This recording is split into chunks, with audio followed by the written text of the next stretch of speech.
How you guys doing today? Have you guys enjoyed yourself? You know, I want to start by giving Dr. Eric Wallace a hand of applause because I know Dr. Wallace. This is something he's been wanting to do for a while, and he's been in the fight. He's been in the trenches. This is somebody that's I'm telling. He and his wife, they've really been in the fight. They've really been in the trenches, and they deserve this. And I can't wait. I'm already thinking about what next year is going to look like. I cannot wait. So, Dr. Wallace, thanks for this opportunity as well. Thank you, guys. Oh, that golf clap. Okay, I'm a hoot and a riot, y'all. So y'all ready? Y'all prepared? And y'all already done took 20 minutes of my time, so I'm gonna tell y'all that right now. I have to leave here and go straight to radio because I have a radio show called Black and White Radio, heard every Saturday from 4 to 7 on AM 560 The Answer. I'll be a little late. Valon's gonna take over the first hour.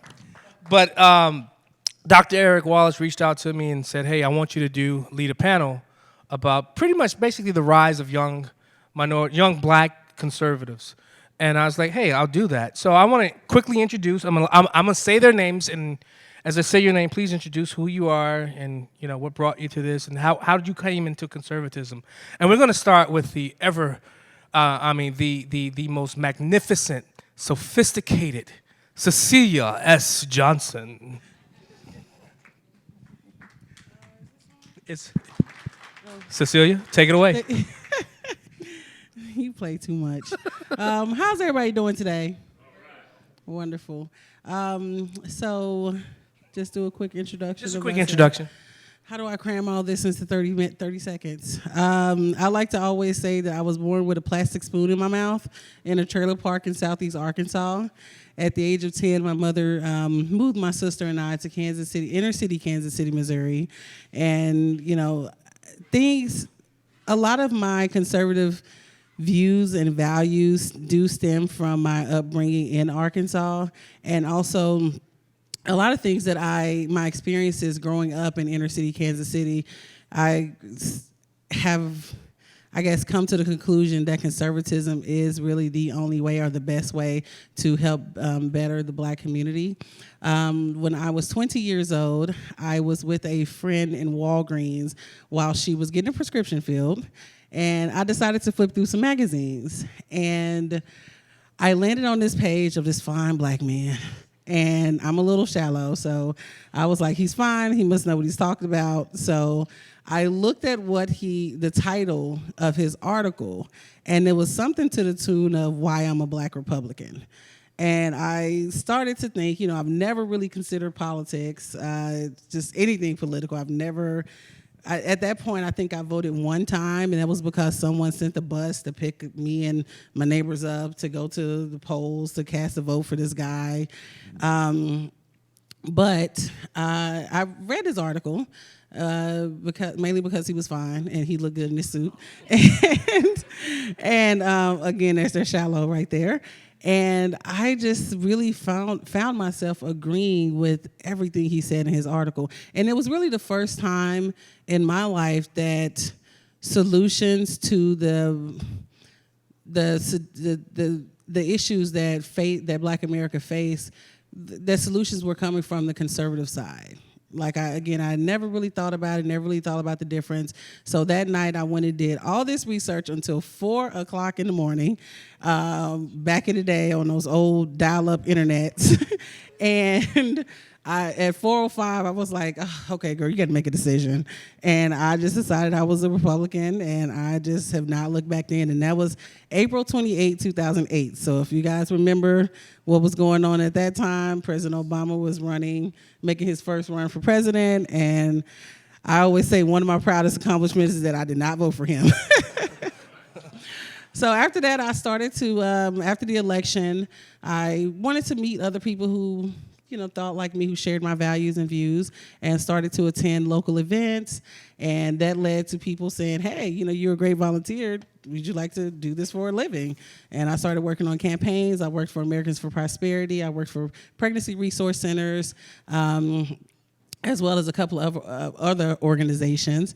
And in 2021, I played a role in passing Missouri's first school choice bill, HB 349. Yeah.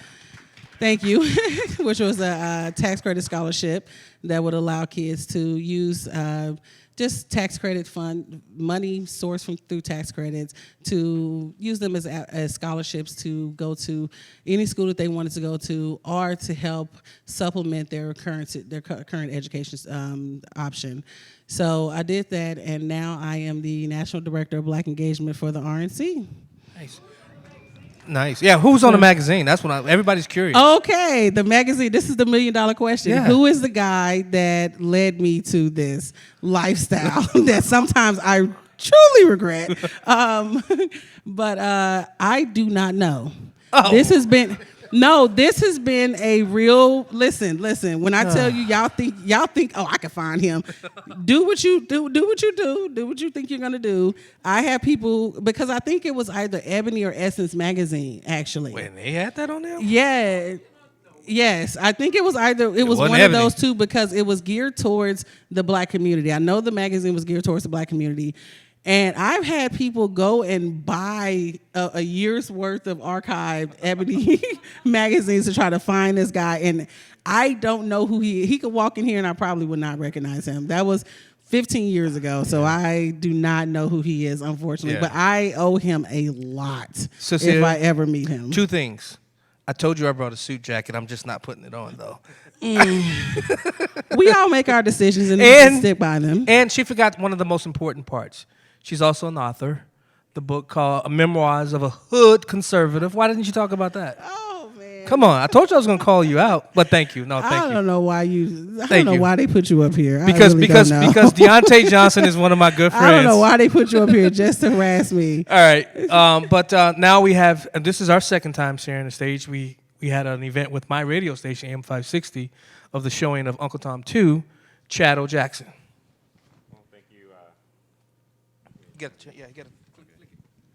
Guess I could have just clicked it. All right. I'm still trying to figure out how Cecilia had dial-up internet in 2008. I'm pretty Arkansas. sure. Yeah. First off, I was in Kansas City. So you know what? In any event, so I'm an independent researcher. I'm working on curriculum right now. I'm studying the social justice movements of the 20th century. And I also own and operate a plumbing company out of Texas. The reason I'm on the stage is because I helped produce and research for Uncle Tom Part 2, which is the film that was played last night. The way that I came to Republican or conservative, I consider myself a conservative.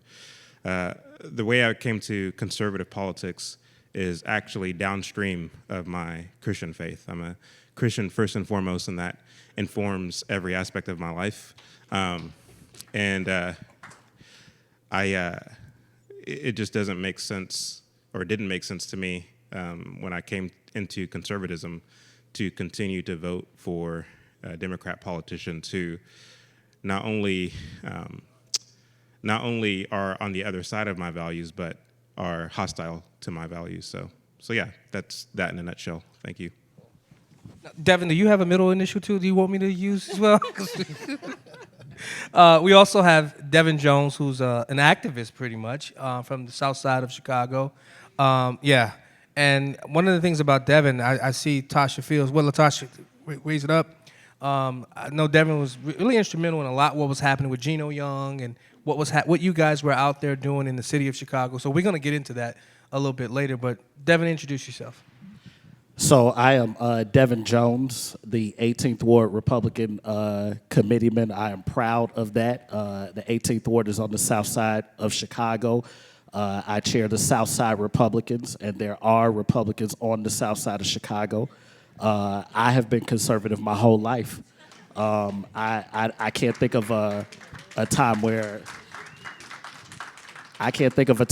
where I was not conservative, and it comes from my Christian faith. I can remember being a little kid actually talking about pro-life issues. I started in politics at the age of 7. My mother used to take me canvassing for Democrats because that's all we had in Chicago Even the conservatives were Democrats, oddly enough. But we didn't canvass for conservative candidates. She had to because that was her. She worked for the sheriff's department, so it was like keep your job and canvass for the sheriff or lose your job. So that's kind of how I got my feet into politics. But yeah, I've been conservative my whole life. I think the values come from what my parents instilled in me and my grandparents. They just weren't Republican. They were conservative, but not Republican. Yeah. Oh, good. Thank you. I want to get into this because when I look at across the spectrum, I'm a former black Republican state representative here in the state of Illinois. When you look at this rise that's happened, especially during the Trump era, because I remember George Bush got 6% of the black vote, and Trump initially got 8% of the black vote when he first ran, and he got 12% of the black vote, and that was 17% black male and I believe 6% black female. What in your estimation has led to this awakening in the black community about the policies of the left? Because I don't want to make this about a Democrat, Republican, because I think that's so old, especially ideologically. What's led to this push and this rise of the awakening of the black community post-Obama? Well, when I look at Trump in particular, I think it has to do with the craziness of the left as of late, juxtaposed to the pragmatic politics of Trump in that 2016 election, and then the kind of approachable, pragmatic way in which he ran his office throughout, from 2016 to 2020. And for that reason, I think that's why you saw this influx of black men, in particular, voting for him in 2020. And it also shows why the mainstream media really kind of turned up the heat in communicating to black folks why Trump is racist, why we shouldn't vote for him. And you saw, too, them trying to pit black women against black men leading up to the 2020 election.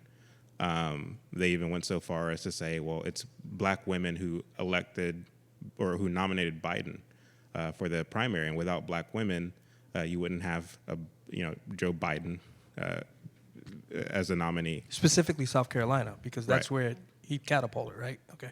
Right. And so one of the things leftists are really good at, because they have decades of experience with it, is propagandizing to black folks. And it's unfortunate, but I think that's really something that black folks need to overcome, is to not be so gullible and susceptible to this kind of propaganda that's coming from the left. And I think this, I think that those of us who are young conservatives, we need to take note from the older conservatives. We had Bob Woodson on the stage last night for the UT2 panel. And I glean a lot of wisdom and knowledge from the likes of Mr. Woodson. I think that we need to capitalize on what our forebears have done for the conservative cause, for the Christian cause more specifically, and try to figure out a way to communicate better our values than what the left is doing, what they have done. Cecilia. Well, I just want to piggyback off what you said. One day I was on my way to work, and my mother called me, and she's apolitical, meaning she more so vote Democrat, and she said to me, "What is going on? I think I may just vote for Trump," and I almost wrecked my car. But after recovering and apologizing to a couple other drivers on the road, I was like, "Well, where is this coming from?" She said, "Something must be going on, because I've never seen someone under such attack in my life." And I was like, "Oh, really?" I was shocked that she recognized that. So I think that, just to piggyback off what you said, a lot of the things that they were doing with Trump or to Trump kind of backfired on them, and they were not prepared for that. to black people questioning, like, why are you going so hard on him? Why are you pushing the race card? I mean, for the past 20, 30, 40 years, you love this man. You put him in every movie, every commercial, every single thing, every stage. He was on every popular TV show. And now, all of a sudden, as soon as he flips the switch to a R from a D, and all of a sudden, he is the biggest racist to ever live. So I think that the media, the left, did a lot of disservice to themselves with that. And I also think that, coupled with the boldness of Trump, I do feel that as conservatives, Republicans, we do sometimes lack that boldness that we need to do to be unashamed of where we stand on issues, what we stand for, what we're not going to stand for. And I believe that Trump, when he came down, when he was speaking, I believe was in North Carolina, South Carolina, and he asked, "What do you have to lose?" Oh, yeah. Like, that was a pivotal moment, even for me, for being a Republican, for a conservative for so long, to hear a Republican candidate or a Republican nominee boldly say, "What do you have to lose?" Well, he actually said, "What the hell do you have to lose?" You know That's what? exactly what Well, he said. this is a Christian conservative event, Okay, so hey. I didn't want to bring in those words. Hell's a warm place, I'm just kidding. No. But yeah, so no, I think that the boldness of Trump was something that was much needed and refreshing for our side, and that also aided in bringing in black voters. I would say that I would agree with that. It was his boldness, his clarity. You knew what you were getting with Trump. You knew that you probably were getting a lie with the other side. I think living in Chicago, which is like the epicenter of the Democrat machine nationwide, people, we know what these policies are that the other side has. And people are tired. Black people are just tired. We are tired of having a near zero wealth between all of us. We are tired of the breakdown of the family, of the poverty, of the violence and stuff like that. And so with Trump, you saw policies and you saw him do what he said he was going to do.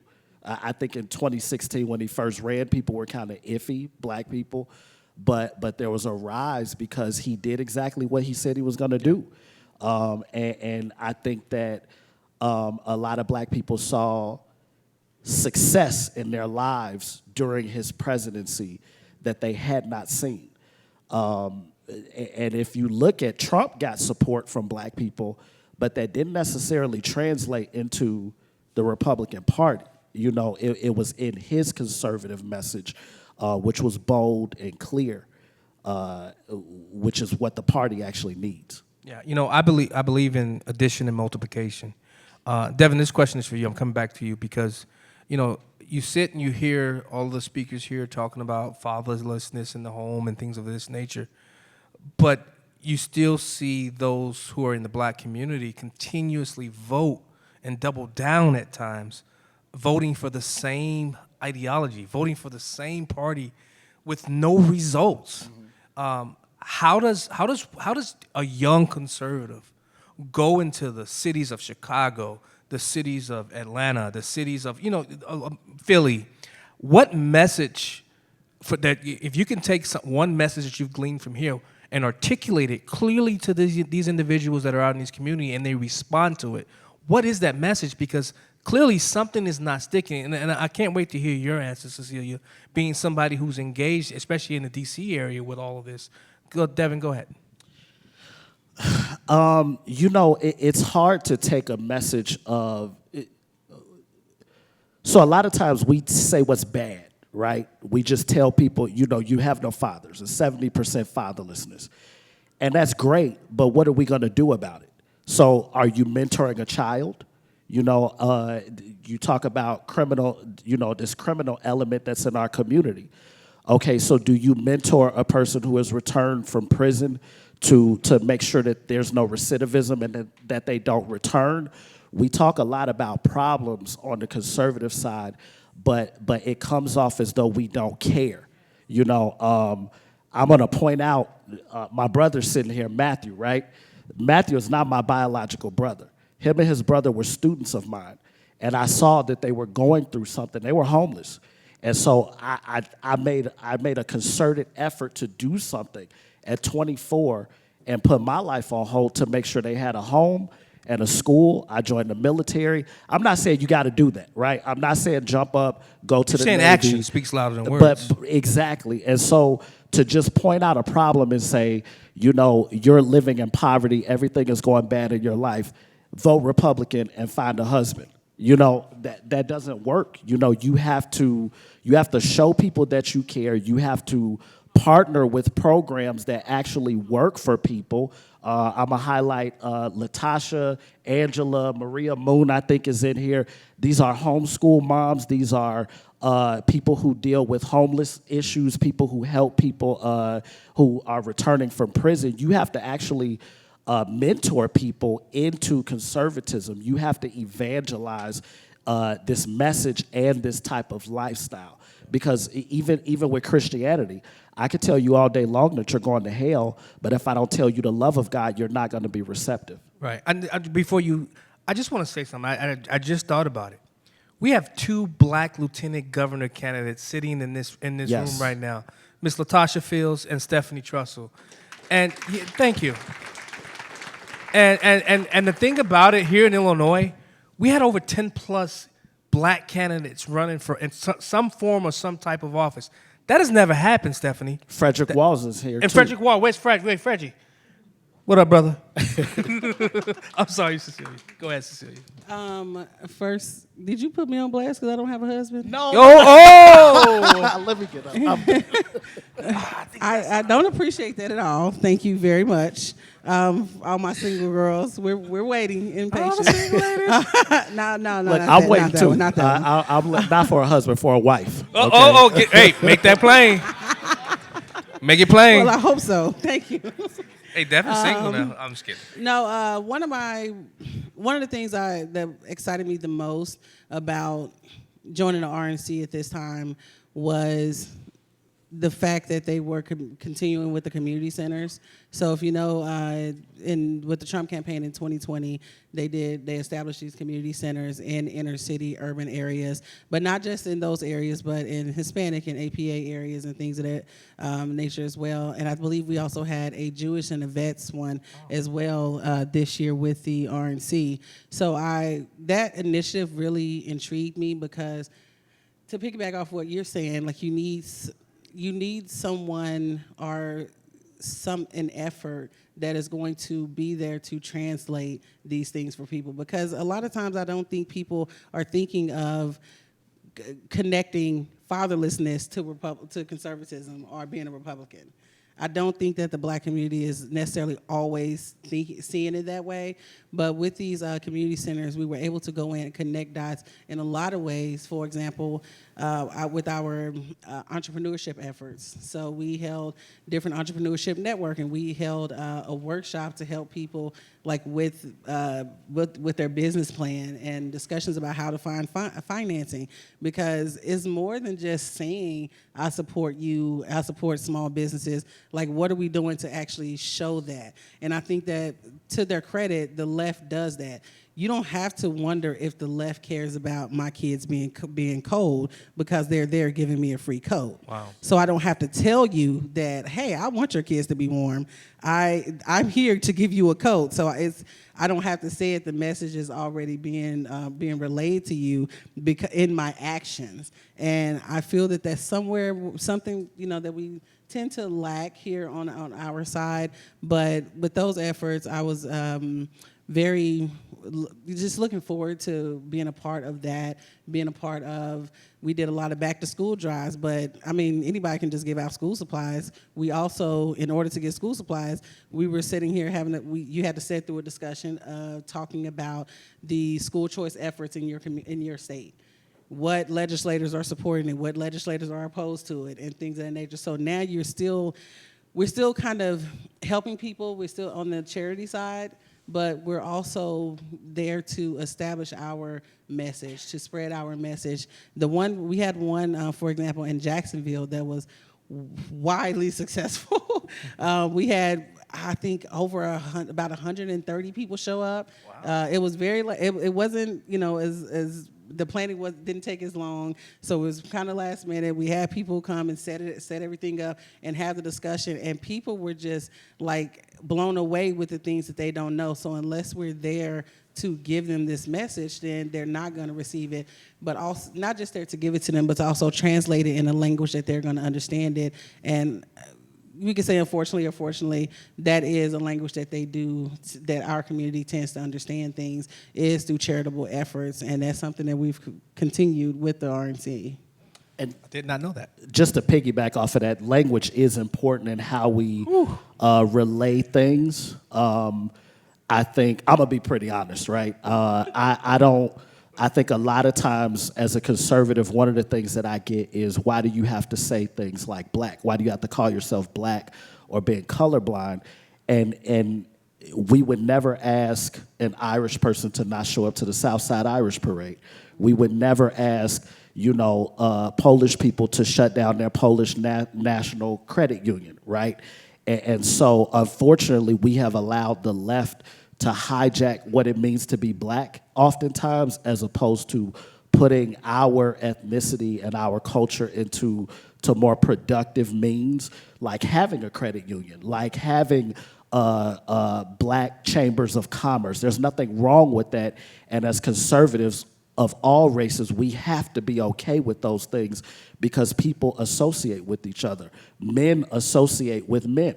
You would never want me in your woman's Bible study. Why? Because I'm not a woman, and I don't identify as a woman, and I'm actually not a woman. So it's okay to utilize language that people understand as we evangelize different messages. We have to be all things to all people, as St. Paul said. Chad? Yeah, I don't think that there's anything that I can add that these folks haven't already said, so kudos to you all. One thing I will say, though, is a few years ago, I visited my mom's house, and I was looking through one of the many family photo albums that she has, and looking at generations of my family. And photos to me are so important, as those of you who saw Uncle Tom 2, photos were a huge part of the production that we put on, because it gives you insight into what black culture was like prior to the 1960s and 70s. And it dawned on me, wow, many of your black youth today look more like what we see on our television screens in the entertainment industry than our photo albums. And so why is that? Why was there this cultural shift that took place? And I don't think we spent enough time thinking about that. There was a reporter earlier who asked me, well, what is the next step for blacks in America? And I said, well, if we want real progress, we got to get back to the values that our grandfathers and great-grandfathers had. And it's not enough just to talk about it, because to the extent that you do nothing but talk about it on social media, you become a grifter. And it's better to exemplify these values, just like these folks are saying, to look like the values that you're espousing. And for me, I'm more interested in advancing God's kingdom than conservatism, even though conservatism, these are good tenets that will help preserve and conserve the constitutional republic. Conservatism is very important. But as Christians, we're called to be the salt of the earth. We're called to be the light. And what has happened is that the American church has become like the world in efforts to try to reach the world. And so we get lost in this kind of secular deconstruction that's going on and has been going on since the Enlightenment. That's a different conversation entirely. But I'm from Texas. You have Cecilia here, who was born in Arkansas and then moved to Kansas City and now is in D.C. And then you have my friend over here who's in Chicago. And so we represent different parts of this great country of ours, and the culture and the ethos is going to look different with respect to the regions in which we find ourselves. And, we are not monolithic as black folks. However, we do have a shared narrative. And if voting is any kind of barometer in how black folks identify, then it is true that we are all kind of responding to the same kind of narrative and propaganda. And the only way to really break that up is not just by talking, but by exemplifying. Hopefully that made sense. I know we're getting the wrap up cue. We actually lost time. We're not going to trip about that. Sorry, Miss Wallace. I think the last question that I want to pose. One of the things that I've learned, I've been in this political game. I'll be 47 next. Yeah, I don't know why. Why are you on the young panel? Be quiet. I Why knew, I you knew on you were the going to young go there. folks? I will be Hey, I'm young at heart. I'll be 47 April 13th. And I've literally been involved in politics since I was 5 years old in the city of Chicago. And one of the things that I found, especially in this black conservative, black Republican, because I consider myself, if I had to label myself, a Christian conservative Republican. Republican is last in my opinion. But there's this chasm between black conservatives and black Republicans.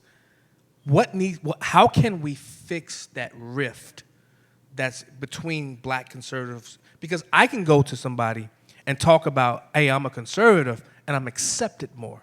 The moment I bring up the scarlet letter Republican R, I'm shunned. So how do we fix that and then raise up more young conservatives? Are you saying the difference between us saying that we're conservative versus Republican? There's a big difference from it. I don't think that we can, with the state of in Illinois. Let me talk about Illinois. With 12,000 registered black Republicans, actually. Because I like what you're doing at the RNC. I do. But I think oftentimes our message is marred by what Illinois, I'm talking about Illinois, what other Illinois Republicans do and how our party puts out the message in this state. And so we have to redefine, I don't want to say redefine, go back to what it actually means of being a Republican and highlighting people like Frederick Douglass, Ida B. Wells, who's from the south side of Chicago and was a Second Amendment rights Republican. Oscar Dupree before he switched, different things like that. And so somehow the authentic message and platform of the Republican Party has to be highlighted in a state like Illinois and not oftentimes this angry message or a very whitewashed message. It has to be a message that can transcend communities, transcend, what a woman Republican looks like might be slightly different than why a man is Republican. That's why we see more black men become a Republican than black women. So I think that we have to have sound examples of people being in the community like Cecilia, to highlight that and show a stark difference from what has been presented.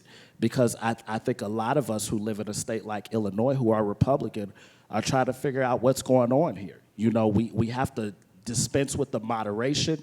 We have to get back to Christian biblical values and push those out because that's what the platform of the Republican Party actually is. Cecilia. I don't necessarily like to look at it black conservative versus black Republican. It's a real thing, though. It is, but because I've been both, and I don't feel that I've been treated differently either way. I feel like because I've done, for example, back home in Kansas City, I did a lot of events, a lot of works in the community, so it was always, we had a radical city councilwoman at the time, and she started calling me that little Republican girl. So now they all just started, oh, that little Republican girl, she's here helping with the MLK march. But they never, I was treated the same whether I said conservative or Republican. I think that we should instead more so focus on just how we are presenting ourselves to the community, to the world.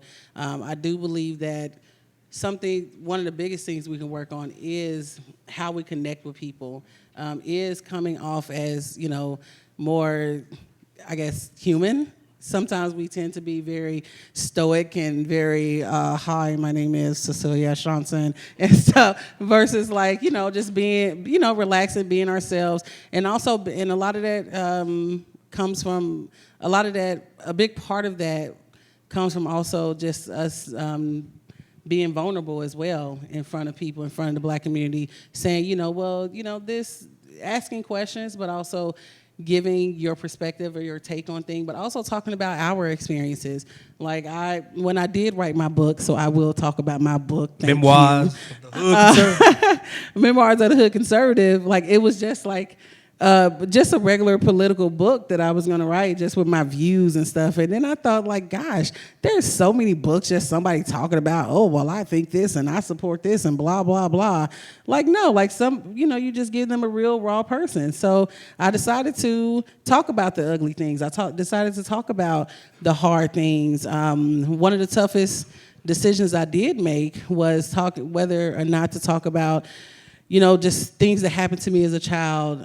What happened to me almost 8 years ago, my 3-year-old daughter was run over by a car and she passed away from her injuries.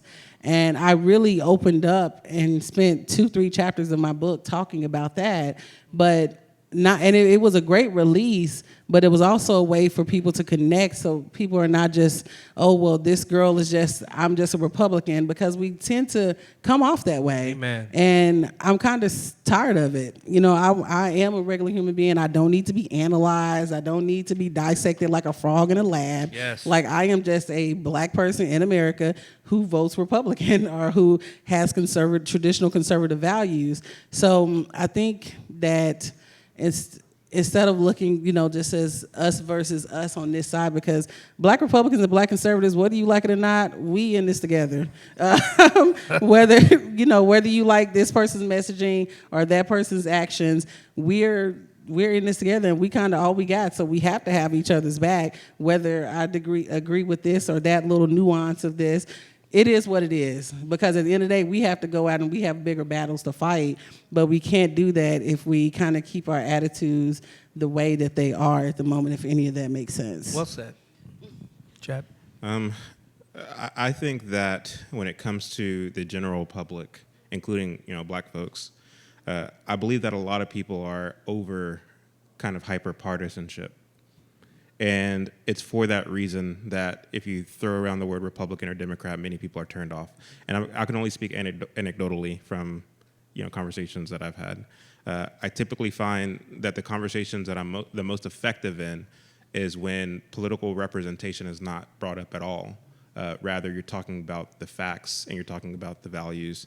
And you'll find that many people who vote Democrat will find themselves agreeing with you on pretty much every front. And some of the friendships that I have now are friendships that started with those conversations, and they've come around to my brand of politics because they see that it makes sense, and it wasn't this kind of hostility from the inception based merely upon political party or representation, as far as that's concerned. Another thing that I will say is that if Republicans want to be effective, they have to be better communicators. They have to be as good, if not better, than their Democrat counterparts. Two Republicans that not a lot of people know about who are based out of here in Chicago, the late Marva Collins and the late Dr. Joseph H. Jackson. Yes. If you are a conservative, a Black conservative, and you don't know the name Dr. Joseph H. Jackson, you ought to be ashamed of yourself.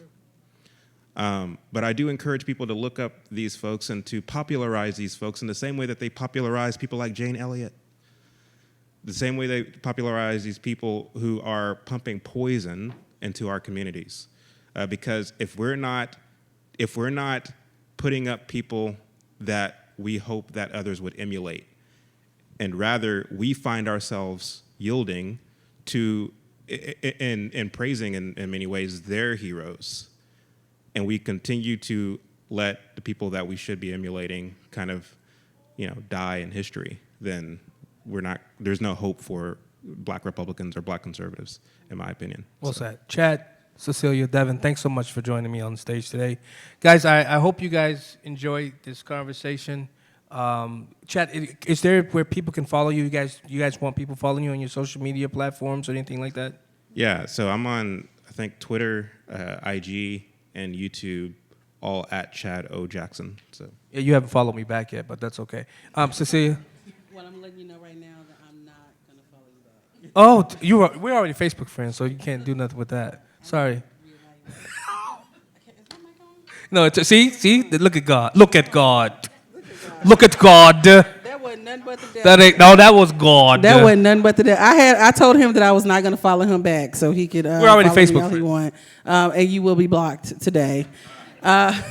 You can follow me on all social media platforms at Cecilia S. Johnson. I'm not a big poster, so I'm just letting you know right now. But and I'm more than happy to give personal contact to anyone who needs it as well. You can find the Southside Republicans on all social media at Southside GOP. Me personally, I am on Twitter. I'm bad on Twitter, so Twitter. Like I'm just telling you right now, I'm really bad on Twitter.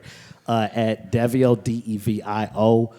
There's a table out there with my cell phone. I give it out to anybody who wants it, especially since most people are from the Chicagoland area and we're all conservatives. It'd be nice to link up. So, and the Southside Republicans is at southsidegop.org. Thank you. And you can follow me at Black and Right Radio on all major platforms. I'm at Black and Right Radio. We'll love a follow. YouTube took my channel. I'm a little upset with them because I'm a rebel rouser. I'm a troublemaker, and I don't care.